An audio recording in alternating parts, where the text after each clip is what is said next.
Question number 10वां देखिए प्यारे बच्चों।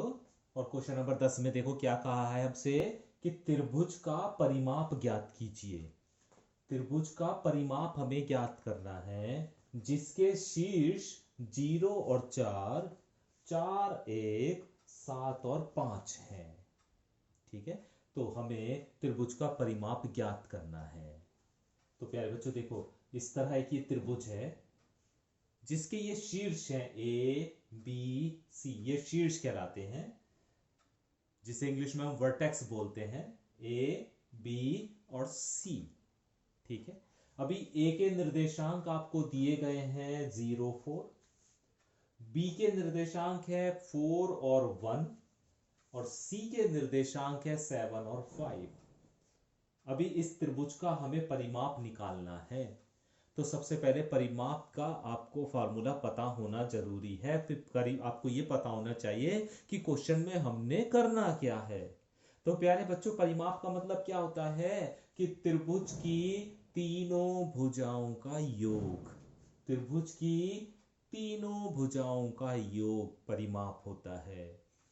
यानी ए बी निकल जाए अगर हमें, बी सी अगर हमें पता हो जाए और सी ए पता हो जाए, तीनों को जोड़ दीजिए तो परिमाप आ जाएगा। तो सबसे पहले हम निकालेंगे ए बी, भुजा ए बी। और भुजा ए बी का मतलब ये हो गया प्यारे बच्चों, ए से बी तक की दूरी। ए से बी तक की दूरी अर्थात इस बिंदु से इस बिंदु तक की दूरी, अर्थात दो बिंदुओं के बीच की दूरी। तो हमें सबसे पहले ए और बी निकालना है। तो इस बिंदु की और इस बिंदु के बीच की दूरी निकालनी होगी। तो ए बी बराबर होगा √x1 माइनस x2 का whole square plus y1 minus y2 का होल स्क्वायर।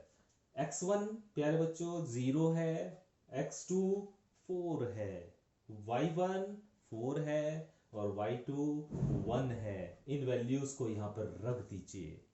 रखने के बाद हल करेंगे तो देखो यहाँ -4 बचेगा, यहाँ पे 3 बचेगा। -4 का स्क्वायर करोगे तो 16 आ जाएगा, और 3 का स्क्वायर करोगे 9 आ जाएगा, जोड़ोगे तो √25 आ जाएगा, और इसका वैल्यू निकालोगे तो 5 आ जाएगा। तो जिस तरह प्यारे बच्चों हमने ए बी निकाला है, उसी तरह हमें बी और सी निकालना है। बी से सी तक की दूरी, इस बिंदु से इस बिंदु तक की दूरी। तो ये x1, ये y1, x2, y2। तो BC बराबर हो जाएगा √। सूत्र तो आपको पता ही है, इसलिए बार बार लिखने की जरूरत नहीं है। वैल्यू रख दीजिए। तो x1 माइनस x2 4 माइनस 7 का whole square, y1 minus y2 1 minus 5 का होल स्क्वायर। तो 4 में से 7 सब्ट्रैक्ट करोगे, घटाओगे तो माइनस का 3 बचेगा, उसका स्क्वायर। 1 में से 5 को घटाओगे, -4 बचेगा और उसका स्क्वायर। स्क्वायर करोगे तो इसका 9 प्लस 16 √25 और बराबर 5 आ जाएगा। तो बी और सी की दूरी भी कितनी आ गई, अर्थात बी और सी की लंबाई भी कितनी आ गई, 5 आ जाएगी। अभी सी और निकालिए, सी ए की दूरी निकालिए, दो बिंदुओं के बीच की दूरी का। फिर फॉर्मूला लिखने की जरूरत नहीं, सीधा फॉर्मूला आप अप्लाई करेंगे। तो देखो 7 माइनस 0 का होल स्क्वायर प्लस 5 माइनस 4 का होल स्क्वायर। तो 7 में से 0 घटाओगे तो 7 ही बचेगा, तो 7 का स्क्वायर। 5 में से 4 घटाओगे तो 1 का स्क्वायर। 7 का स्क्वायर 49 और 1 का स्क्वायर 1, तो √50 आ गया। और √50 की वैल्यू निकलेगी आपकी 5√2।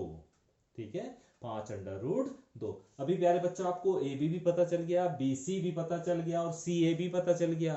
तीनों भुजाओं को अगर हम जोड़ दें तो त्रिभुज का परिमाप आ जाएगा।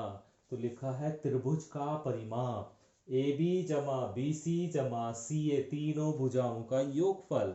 ए बी आप निकाल चुके हैं 5, बी सी आप निकाल चुके हैं 5, और सी ए निकाल चुके हैं 5√2। 5 और 5 को जोड़ोगे 10। इसे 5 को मत जोड़ दीजिएगा इसमें, क्योंकि ये 5√2 है। तो ये दोनों जुड़ के हो गए 10 प्लस 5√2। इन दोनों में से कॉमन ले लीजिए, 5 कॉमन आ जाएगा दोनों में से, तो क्या बचेगा 2 प्लस √2। तो हमें इस त्रिभुज का परिमाप मिल जाएगा। तो मुझे उम्मीद है कि आपको इस तरह का क्वेश्चन समझ में आ गया होगा, क्योंकि मैंने आपको पहले ही बताया था प्यारे बच्चों कि इस एक्सरसाइज में, एक्सरसाइज 18.2 में जितने भी आप क्वेश्चन करेंगे उसमें दो बिंदुओं के बीच की दूरी का प्रयोग होता रहेगा। ठीक है, तो कुछ क्वेश्चन प्यारे बच्चों, है ना, आप अब खुद करने की कोशिश करेंगे। ठीक है, कुछ मैंने अभी बोर्ड पर समझा दिए हैं, कुछ मैं अभी आपको रिटर्न में भेज दूंगा। उन क्वेश्चन को अच्छे से समझिए और अच्छे से उन्हें करने की कोशिश कीजिए, और उसकी तरह अन्य जो क्वेश्चन मिले आपको उसे भी आप करने की कोशिश कीजिए।